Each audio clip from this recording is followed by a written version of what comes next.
Hi, lovely ladies. We are going to discuss how to show up, how to feel seen, and how to be seen.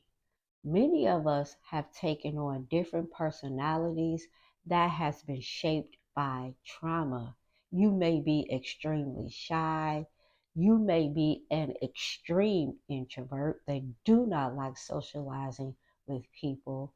And again, a lot of this is due to trauma. When I begin to heal and work on myself, I begin to flourish. All right. I am an extrovert introvert. So I love to get out. I love to talk to people. But when I come home, that's my time. I need to recharge and regroup. This channel is all about evolving as women, maturing, getting better with age. So we tackle lifestyle content. You may see fashion, beauty, traveling, and so forth. And I'm always going to try to tie it to our psychological awareness or our mental health. So if you like that type of content, please hit like and subscribe. Now, let's get to some practical steps that we can actually use in social settings.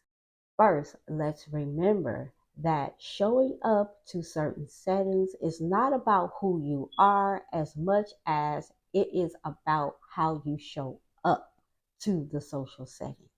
You could be a doctor and a lawyer, and if you are socially awkward, no one is going to pay attention to you. So, again, it's about how you show up to the setting or to the world for that matter.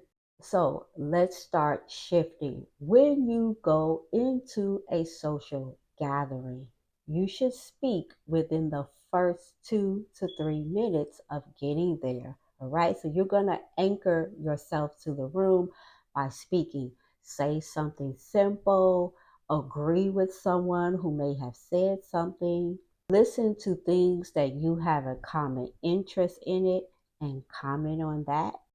This is going to interrupt that little brain pattern that you have going on that says stay silent so no one sees you.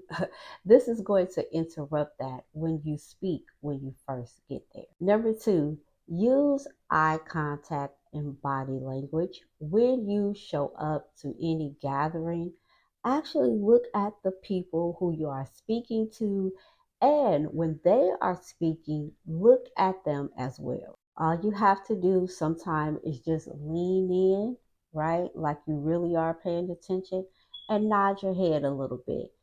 I do this all the time. It is not because I am agreeing with the person. I'm letting them know that I am listening and I am intentionally listening because I don't have to agree with them to listen effectively. Some people like it when you have a different opinion.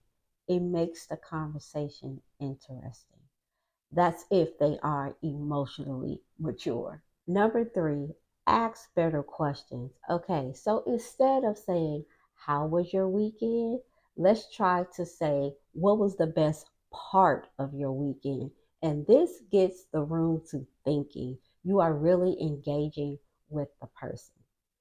This not only helps the person to engage with you, but it helps the whole room to engage with you as well.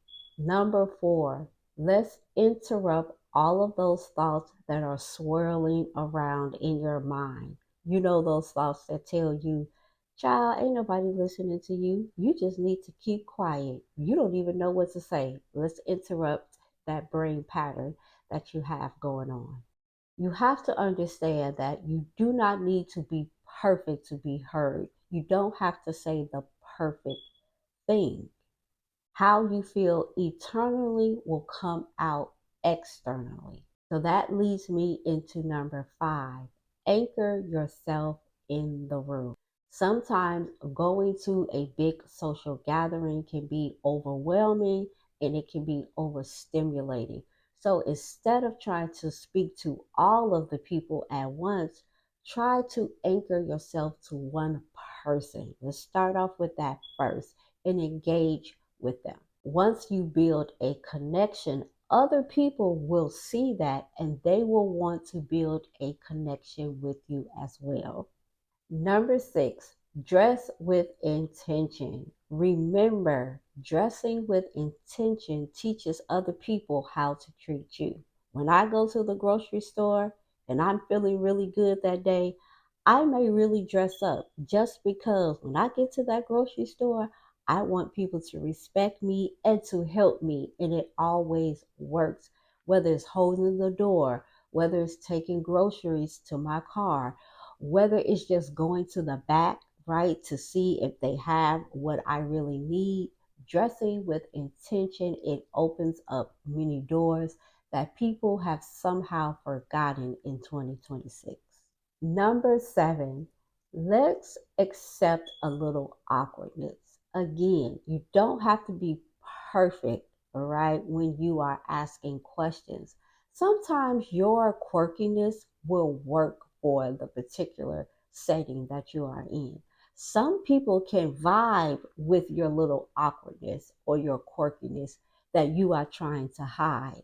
I'm telling you, being yourself and showing off your personality helps people to really feel safe because they can find something in common with you, especially if you have nervous energy and you may say something just a little bit goofy to you.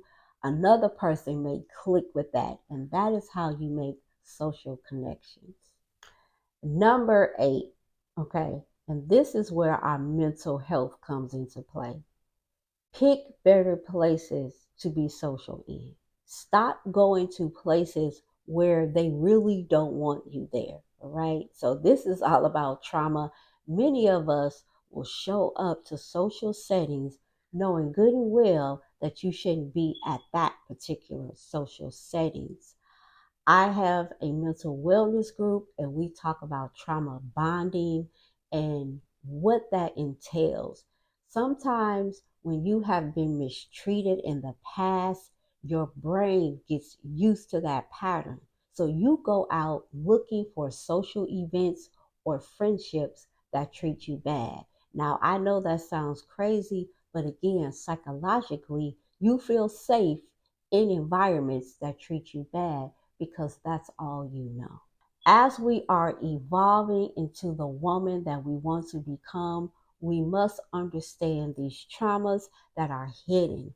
I am a mental wellness coach and I have been coaching women for at least 3 years, if not longer. What I understand is that trauma has no age limit, whether you're young, whether you're in your 50s, 60s, and so on. Some women still deal with trauma that happened to them when they were 8 years old. And it shapes their personality and it shapes how they show up to the world.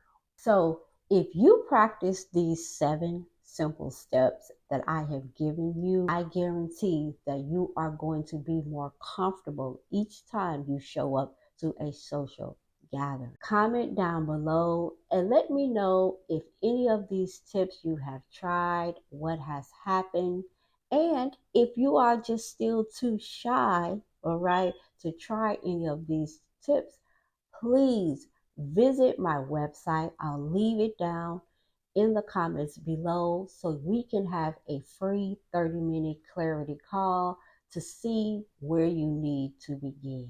All right, lovely ladies, I will see you in the next video.